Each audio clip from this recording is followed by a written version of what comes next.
지난 한 주간도 우리가 세상 속에 살았지만 주님께서 장중에 보호해 주셨다가 또 주일을 맞이해서 함께 또 예배합니다. 특별히 단계적 일상 회복 1차라고 하는데요. 그 첫 번째 받는 주간이기도 한데 우리가 함께 모여 예배하게 되었습니다. 우리 전후좌우로 축복하면서 인사하도록 하겠습니다. 축복합니다. 네, 잘 나오셨습니다. 네, 은혜 받으십시다. 네, 복을 받으시려면은요. 네, 아멘. 네, 오늘도 우리 예배가 복된 예배가 된 줄로 믿습니다. 말라기서 삶이 흔들린 혼란한 시대에 종교적 허영의 문제 주의 깊게 다루고 있다, 이런 말씀 드렸습니다. 특별히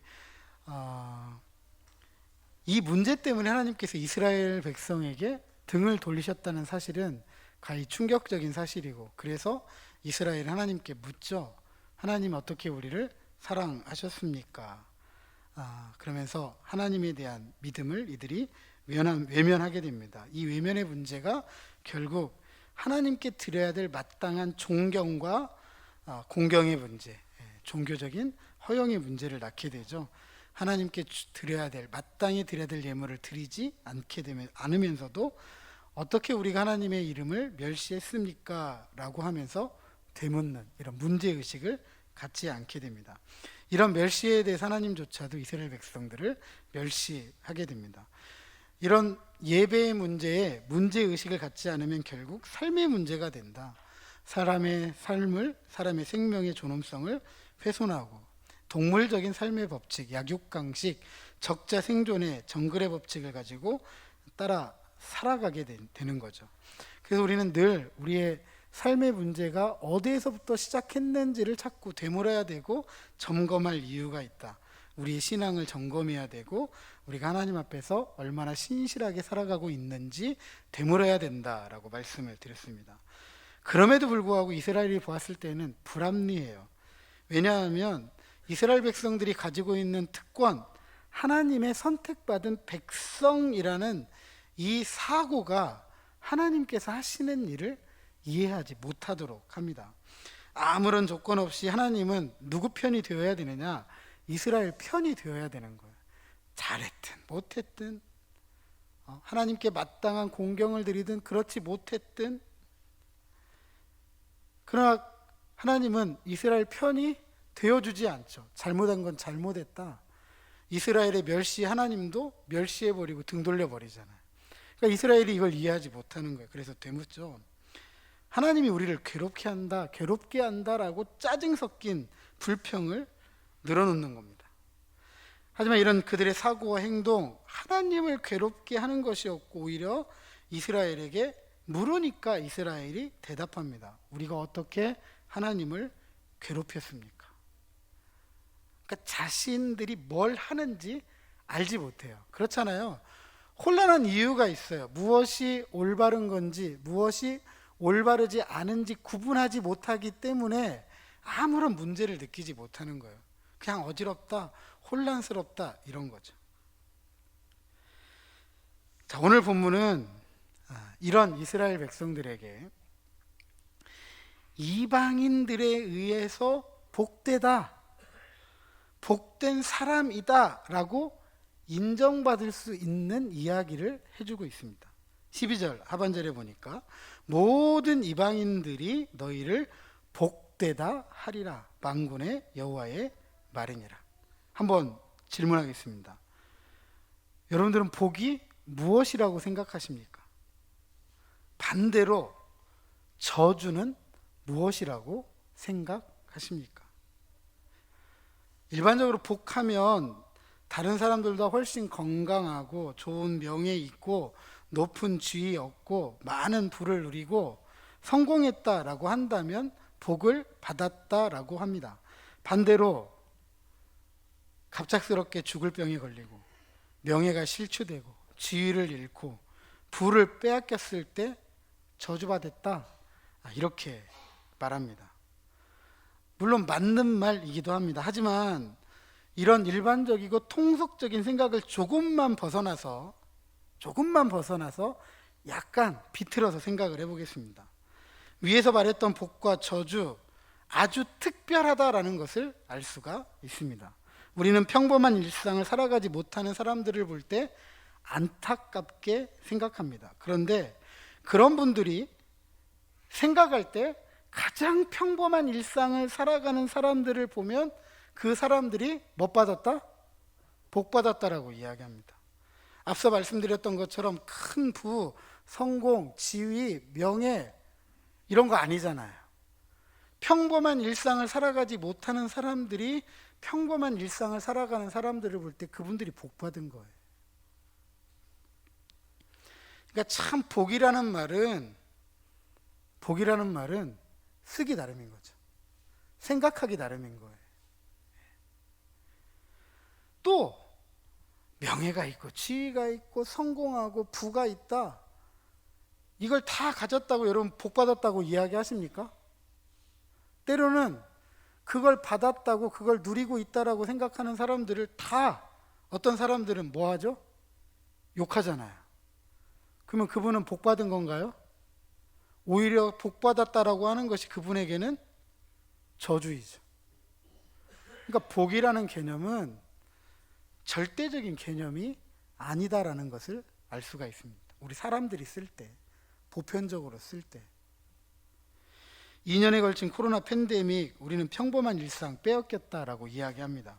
이 기간 동안에 모든 분들이 다시 평범한 일상으로 돌아가는 것을 기도하는 마음으로 기다렸다라고 해도 틀린 말은 아닐 것 같습니다. 평범한 일상, 이상의 삶을 복이라고 생각했던 대부분의 사람들조차도 평범하게 살아갔던 일상이 복이었구나라는 것을 새삼 깨닫게 되는 시간이었습니다. 이렇게 생각해 보면 복은 멀리 있어요? 멀리 있지 않아요? 멀리 있지 않습니다. 복은 바로 이 자리, 이 순간이라고 해도 과언은 아니죠. 계속되는 사회적 거리두기 단계로 예배의 자리가 소홀해지고 위축되었던 반면에 어찌되었든지 일상으로 돌아가고자 위드 코로나라는 전제를 가지고 단계적으로 일상 회복의 첫 발걸음을 떼었습니다. 조금은 자유롭게 예배에 나아갈 수 있는 시간이 우리에게 주어졌습니다. 예배를 드려야 되느니 말해야 되느니 대면 예배니 비대면 예배니 유튜브 실시간이라느니 이런 거 생각할 때 얼마나 복잡해요. 그죠?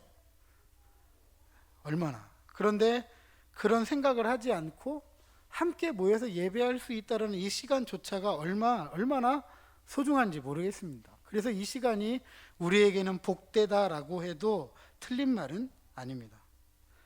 그래서 지금 이 자리는 복이고 어떻게 보면 신비이기도 합니다. 나는 나와 있지만 어느 누구는 나와 있지 못하는, 나오고 싶어도 못 나오는 분들이 있기 때문이죠. 자, 그렇다면 이방인들에 의해서 복된 사람으로 인정받기 위해서 하나님의 백성, 하나님의 자녀로서 우리가 해야 할 일은 무엇일까? 어떻게 할 때 세상 사람들로부터 복되다라는 이야기를 들을 수 있을까? 오늘 본문 7절 중반절에 이렇게 기록하고 있습니다. 그런즉 내게로 돌아오라. 그리하면 나도 너희에게로 돌아가리라. 스가랴 1장 3절에 그러므로 너는 그들에게 말하기를 만군의 여호와께서 이처럼 이르시되 너희는 내게로 돌아오라. 만군의 여호와의 말이니라. 그리하면 내가 너희에게로 돌아가리라. 만군의 여호와의 말이니라 라고 하였습니다. 만군의 여호와, 이스라엘과의 약속으로 하나 된 하나님께서 부르고 계십니다. 저를 한번 따라서 하시죠. 내게로 돌아오라. 내게로 돌아오라. 회개의 자리, 회개의 자리로 나오라 라고 부르고 있는 것입니다.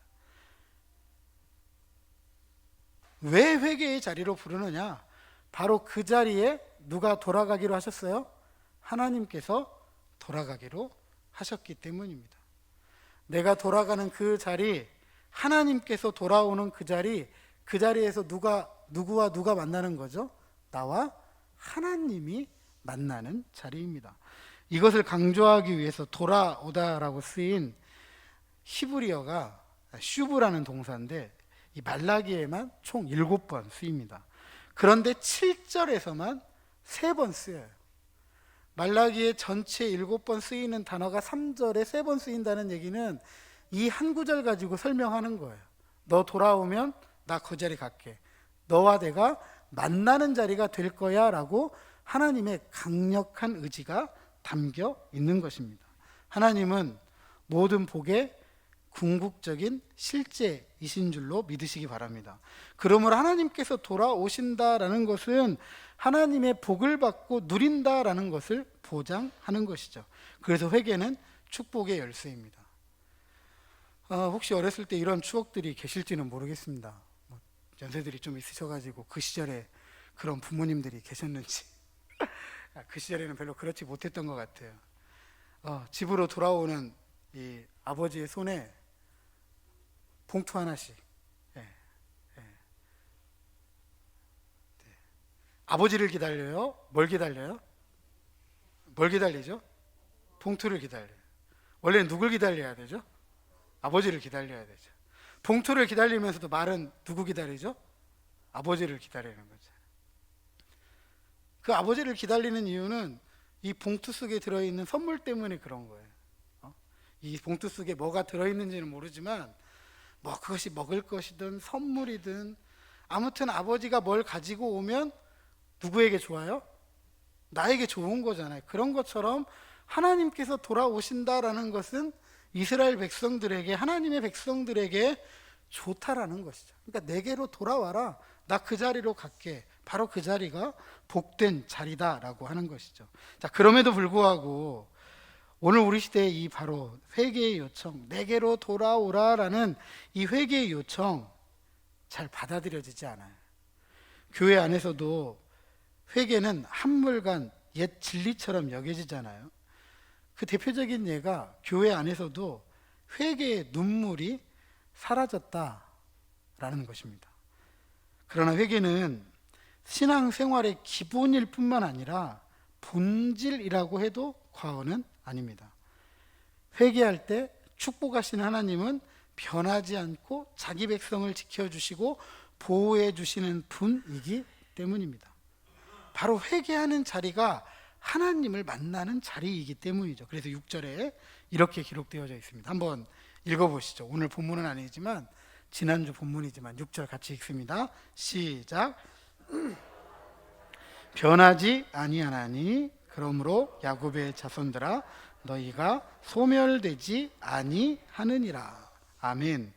변하지 않으시고 자기 백성을 지켜주시는 분이신 하나님께 돌아오라라는 선지자의 이 외침에 완악한 이스라엘 백성들이 반응합니다. 그들이 묻습니다.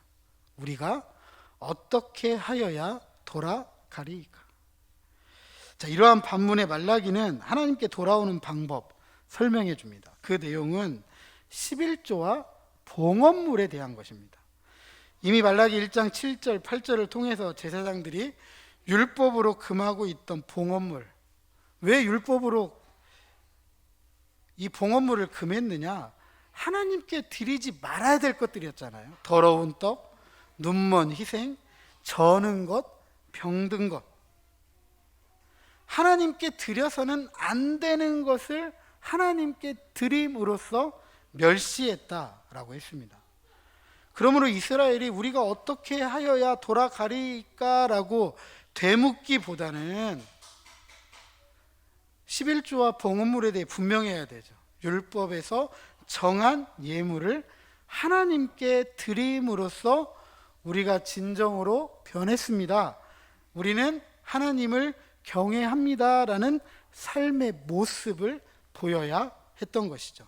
하지만 이스라엘 그렇게 하지 않았습니다. 계속해서 하나님께 마땅히 드려야 될 것들 드리지 않았습니다. 오히려 하나님께 드려야 될 것들을 자기 것으로 취했죠. 그래서 오늘 뭐라고 이야기하느냐? 도둑질했다라고 이야기합니다. 그러면서 하나님께 반문합니다. 8절 하반절에 우리가 어떻게 주의 것을 도둑질하였나이까? 다시 말해서 11조와 봉헌물 하나님의 것인데 그것을 이스라엘이 도둑질하였다. 다시 말해서 하나님께 마땅히 돌아가야 될 예물들을 자신이 취하고 개에게나 주어야 될 것들을 하나님께 드린다라고 한다면 그것이 하나님을 속이는 일이고 하나님을 멸시하는 것이다. 라고 이야기하는 것입니다. 그래서 이스라엘이 하나님께 드렸던 11조와 봉헌물은 도둑질이었습니다. 이스라엘 하나님께 예물을 드리지 않았다는 것 아니죠. 예물 드렸습니다. 그런데 그것이 하나님께서 받으실 만한 것이 아니었다라는 것이죠. 즉 하나님과는 아무런 관계가 없이 자기 편한 대로 11조입니다. 봉헌물입니다. 라고 드렸다. 이스라엘은 드렸습니다. 그런데 하나님은 받았다 안 받았다? 안 받았다라는 것이죠. 하나님께 돌아간다라고 하면서 하나님과는 아무런 관계가 없는 일들을 몸부림치며 하고 있는 겁니다. 그러니 이스라엘이 묻지 않을 수가 없죠. 자기들은 드렸는데 하나님은 받지 않았다고 하니까 우리가 어떻게 주님의 것을 도둑질했습니까? 라고 되묻는 거예요. 신명기 14장 22절과 14장 28절에 보면 11조에는 두 종류가 있습니다. 매년 드리는 11조가 있고 3년마다 드리는 11조가 있습니다.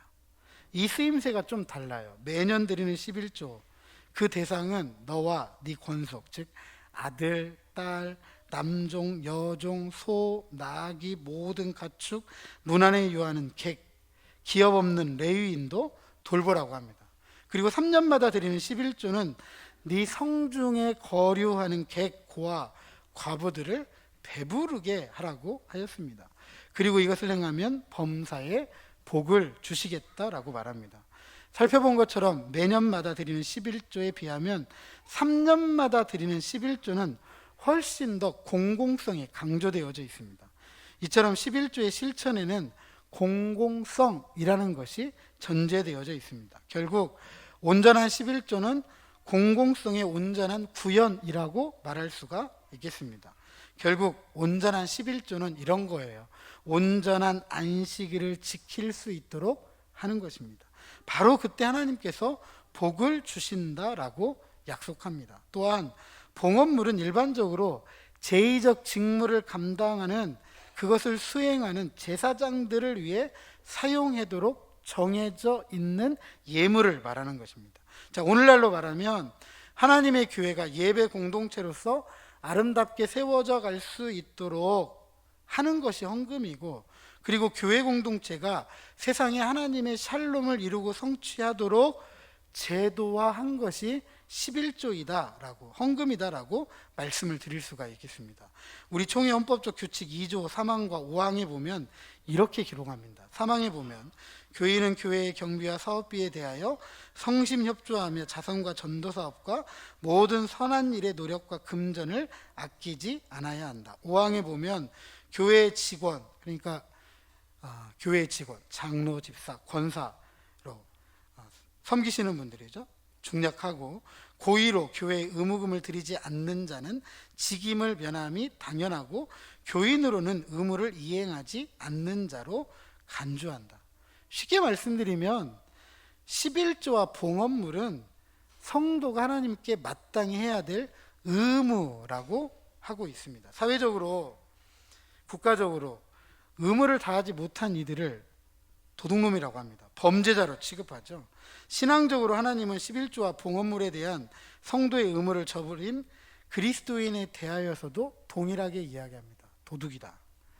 그러기에 그 어떠한 이유가 있다 할지라도 성도의 의무, 교인의 의무를 저버려서는 안 됩니다. 사람의 눈은 속일 수 있을 수도 있어요. 그러나 하나님의 눈은 속일 수가 없는 겁니다. 그러므로 온전한 11조, 정해진 봉헌물, 감사헌금이라든지 주정헌금이라든지 절기헌금, 선교헌금, 구제헌금, 특별헌금 등 하나님께 드릴 때에는 인색함이 없어야 됩니다. 성경은 이렇게 가르칩니다. 즐거움으로 하라, 자원함으로 하라, 감사를 담아서 해라. 자, 그렇다면 헌금은 어느 정도 해야 될까? 얼마나 해야 될까? 다시 말해서 인색함이 없이 즐거움과 자원하는 마음으로, 감사함으로 하나님께 우리의 마음을 담아 드릴 수 있을까? 한번 생각해 봐야 되죠. 자, 성경은 이렇게 가르칩니다. 물질이 있는 곳에 무엇도 있대요? 무엇도 있대요? 마음도 있대요. 그러니까 물질이 있는 곳에 마음이 있다. 우리 마음이 쓰여야 돼요. 하나님께 헌금을 드릴 때 우리 마음이 쓰여져야 돼요. 예를 들면 이렇게 표현할 수가 있겠습니다. 우리의 마음이 들어간 헌금이다. 앞서 말씀드렸던 것처럼 우리 마음이 쓰일 정도로 부담스러워야 돼요. 지갑을 열고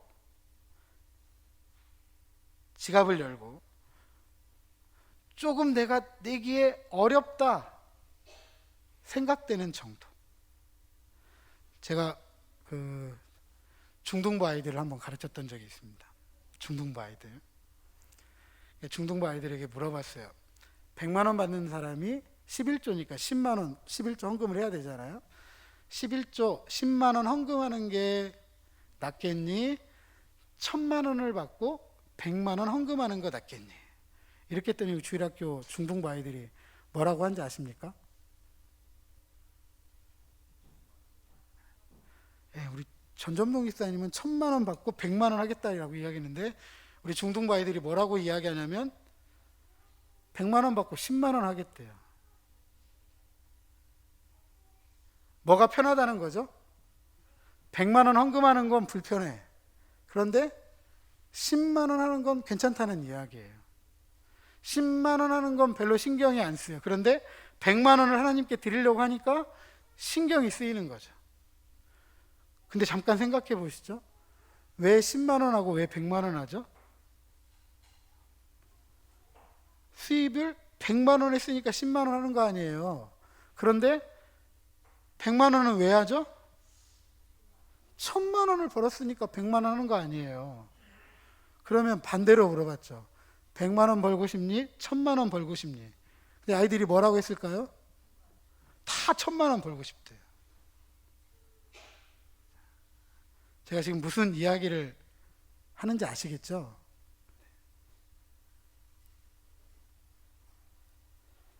(10만 원) 헌금하는 거 쉬울 수 있어요.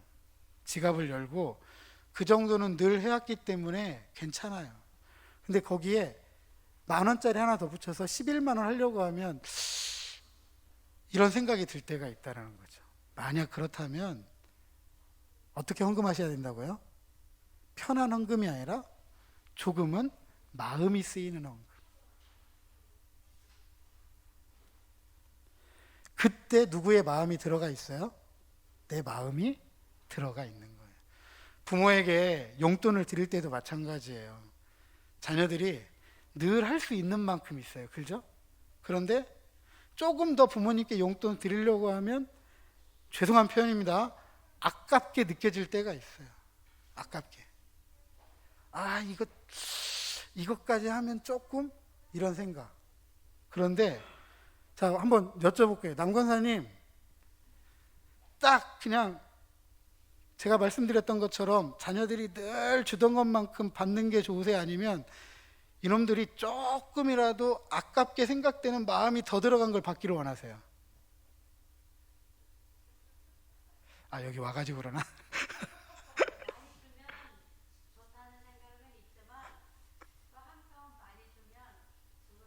그렇죠. 예, 부모님 마음은 이런 거예요. 자, 하나님이 뭐 인간은 아니시지만 하나님도 한번 생각해 보시죠. 하나님이 우리의 중심을 헤아리지 않으실까요? 늘 하던 대로가 아니라 야, 얘네들이 나한테 이렇게 마음 썼구나. 그걸 하나님이 보셨다라고 한다면 하나님은 어떠실까요? 우리 남권사님 이야기했던 것처럼 저희들도 힘든데, 그러면 우리 남권사님 같은 분은 여기 호주머니에 있던 거 더 꺼내서 이렇게 주실 분이잖아요. 그죠? 아멘. 여기에 자녀들이 줬다고 야 고맙다 하고 입 씻으실 분, 제가 볼 때는 한 분도 안 계세요. 받으시면 다 더 주실 분이시지. 저희 어머니도 마찬가지거든요. 저희가 드린 것보다 훨씬 더 많이 받아요. 자, 문제는 9절에 이런 11조와 봉헌물을 드리지 않고 도둑질하였기 때문에 저주를 받았다라고 합니다. 11조와 봉헌물을 하나님께서 이스라엘을 축복하시기 위한 수단으로 주신 것이잖아요. 하지만 이스라엘은 그것을 온전하게 받아 누리지 않았던 것입니다. 그래도 하나님께서 이스라엘을 향하신 크신 사랑 포기하지 않으셨습니다. 기회를 주시죠. 우리 10절 다 같이 읽어보겠습니다. 자, 시작. 만군의 여호와가 이르노라 너희의 온전한 11조를 창고에 들여 나의 집에 양식이 있게 하고 그것으로 나를 시험하여 내가 하늘 문을 열고 너희에게 복을 쌓을 곳이 없도록 붙지 아니하나 보라. 아멘. 시험하다라고 쓰인 히브리어가요, 일반적으로 하나님을 주어로 쓸 때, 하나님이 시험하다 이런 식으로 성경에 쓰일 때, 이때 이 의미는 이렇습니다. 신앙의 회복을 위한 하나님의 시험입니다. 그러니까 우리의 삶을 무너뜨리기 위한 시험이 아니라 우리의 무너진 신앙을 회복시키시기 위해서 하나님께서 주시는 시험이다. 그러니까 이 시험을 통과하면 복이 보장되어져 있다라는 것을 우리에게 가르쳐 줍니다. 그렇다면 어떤 것이 복일까? 하늘문을 열고 복을 쌓을 것이 없도록 부어주신다라고 했는데, 하늘문은 이스라엘 백성들에게는 이런 의미입니다. 이른 비와 늦은 비의 축복과 연관된 말이에요. 이스라엘 성지순례를 다녀오신 분들이 계시다고 한다면 잘 아실 겁니다. 이스라엘은 이 비가 없으면 농사를 지을 수가 없어요. 오늘날에야 갈릴리에서 모든 물을 끌어다가 다 광개수로 되어져 있기 때문에 이곳 저곳에서 푸르름을 볼 수가 있지만, 옛날에 이스라엘은 이런 광개수로가 되어져 있지 않아요. 오직 무엇만 봐야 되느냐? 하늘만 봐야 돼요. 그러니까 하늘에서 이른 비와 늦은 비가 내리면 그것이 축복인 거예요. 왜냐하면 먹고 살 수 있는 것이 보장이 되잖아요. 먹고 살 수 있는 것이. 이 비로 말미암아 땅이 아름다워진다. 하나님께서 기뻐하시는 땅이 된다. 어떤 땅이냐? 메뚜기가 토지수산을 먹어 없애지 못하는 땅, 밭에 포도나무가 기한 전에 떨어지지 않는 땅, 하나님께서 축복하시는 땅이 된다. 보장받은 땅이 된다라는 이야기입니다. 이렇게 복을 주심으로 하나님께서 내가 하나님이다, 내가 너희들의 왕이다, 내가 너희들의 주인이다 라고 이야기해 주시는 거죠. 이처럼 온전한 11조와 봉헌물, 하나님께 드리는 자기 백성을 하나님께서 기뻐 받으셨다라는 것을 증명해 주시는 것이 바로 11조와 봉헌물입니다. 다시 말해서 하나님께서 받으실 만한, 하나님께서 기뻐하시는 하나님의 백성이 되면 이것만큼 더 큰 복은 없는 것입니다. 사랑하는 성도 여러분, 맘모니즘이라고 하죠. 맘모니즘. 돈이 최고다, 물질이 최고다, 맘모니즘. 그러잖아요. 돈이면 안 되는 것이 없다라고 말하고 그걸 쫓아가며 살아가는 시대입니다. 그런 우리 시대에 온전한 11조와 봉헌물을 통해서 하나님이 주인입니다라고 고백하도록 하는 것은 돈이 아니라, 물질이 아니라 하나님만이 온전한 복이다라는 것을 우리로 하여금 인정하도록 하고 있는 것입니다. 돈, 성공, 부, 힘, 권력, 지위, 명예, 오해하지 마십시오. 필요합니다. 필요 없다고 이야기하는 거 아니에요. 필요해요. 하지만 그것이 전부가 되어서는 안 됩니다. 그것이 전부가 되어서는 안 됩니다. 이거 전부라고 믿고 살았지만 우리 코로나 2년 동안에 다 무너졌잖아요. 다 무너졌잖아요. 돈만 보고, 최근 디젤차에 그 쓰여지는 요소수, 탄소 저감 장치에 필요한 연료거든요. 탄소죠. 저희 교회 차는 이제 이후에 나온 차이기 때문에 탄소 저감 장치가 필요가 없는데, 옛날에 나왔던 차들에게는 전부 탄소 저감 장치를 달도록 합니다.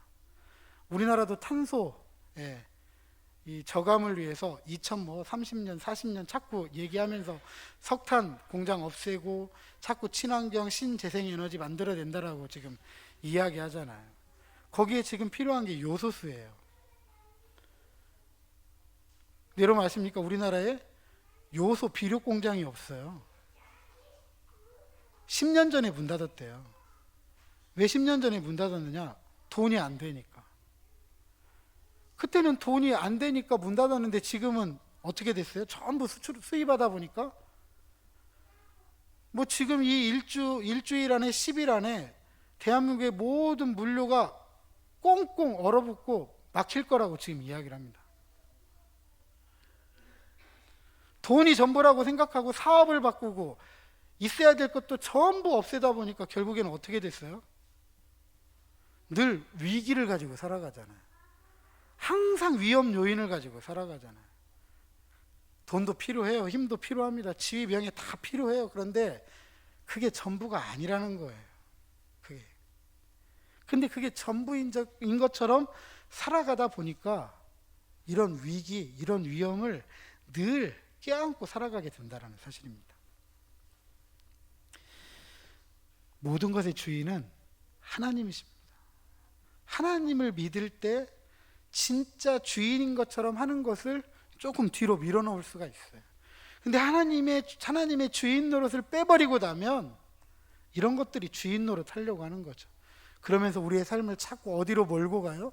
위험, 위기로 몰고 가는 거죠. 하나님은 주시는 분이기도 하지만 거두시는 분이기도 합니다.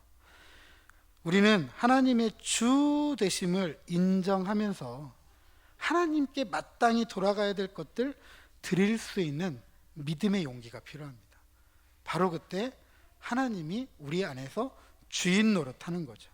그래서 물질주의에 대한 회개가 필요하고 진심 어린 회개에 대한 증거가 있어야 되는데 그 증거가 바로 인색함 없이 즐거움으로 자발적으로 감사함으로 우리의 마음을 하나님께 담아 드리는 신앙생활입니다. 오늘 말라기는 그 대표적인 예로 11조와 봉헌물을 이야기하고 있습니다. 그런 11조와 봉헌물을 하나님 앞에 드릴 때 변함이 없고 소멸하신 하나님께서 누구를 기뻐해 주세요? 자기 백성인 우리를 기뻐해 주시는 거죠. 그리고 복된 사람이 되도록 하시는 것입니다. 그러므로 오늘 성경이 우리에게 도전하는 것처럼 온전한 11조와 봉헌물로 하나님을 시험해 보시기 바랍니다. 하나님께서 자신을 분명히 증거하실 것입니다. 내가 하늘 문을 열고 너희에게 복을 쌓을 곳이 없도록 붙지 아니하나 보라. 누구의 말이죠? 누구의 말이죠? 만군의 여호와의 말이니라. 평범한 일상이 복이라는 것을 새삼 깨닫는 시기입니다. 단계적 일상 회복이 시작되었죠. 앞으로 어떤 상황이 전개될지는 저는 잘 모르겠습니다. 그리고 아무도 모릅니다. 4+2 4주간 단계적 일상 회복하고 좀 문제 있으면 2주 더 보겠다. 또 그 2주를 더 보면서 어떻게 변화될지 모르기 때문에 앞으로 더 강력한 조치가 취해질 수도 있고 아니면 조금 더 나아지면 조금 더 여유로워지는 그런 삶을 살아갈 수도 있을 것입니다. 그러나 지금 당장 중요한 것은 일상으로 돌아가고자 노력한다라는 것이죠. 그렇다고 한다면 위축되고 소홀해졌던 우리의 신앙의 자리도 이제 박차고 일어나야 되죠. 다시 참 신앙의 자리로 나아가야 됩니다. 예배의 자리 나아가야 됩니다. 주일낮 예배만 만족하지 마시고 또 하늘 문을 여는 새벽 기도의 자리, 또 하늘의 찬송을 통해 하나님께 나아가는 찬양대의 자리, 하나님과의 사귐을 풍성하게 돕도록 수요 예배의 자리, 또 성도의 교제를 통해서 신앙을 세워가는 소모임의 자리, 한 사람이라 살리는 전도 구제의 자리, 그 자리에 누가 있어야 되느냐? 내가 있어야 됩니다. 바로 그 자리에 누가 찾아오세요? 하나님께서 찾아오시기 때문입니다. 부디 하나님의 주 되심을 인정하고 더 풍성한 복으로 채워주시되 쌓을 곳이 없도록 흔들어 넘치도록 채워주시는 하나님의 은혜 따라 이 땅을 살아갈 때 하나님께서 받으시는 거룩한 기쁨이 되기에 부족함이 없는 참 신앙의 자리로 나아가는 그 자리에서 하나님을 만나는 저와 여러분 우리 모두가 되시기를 주님의 이름으로 축복합니다.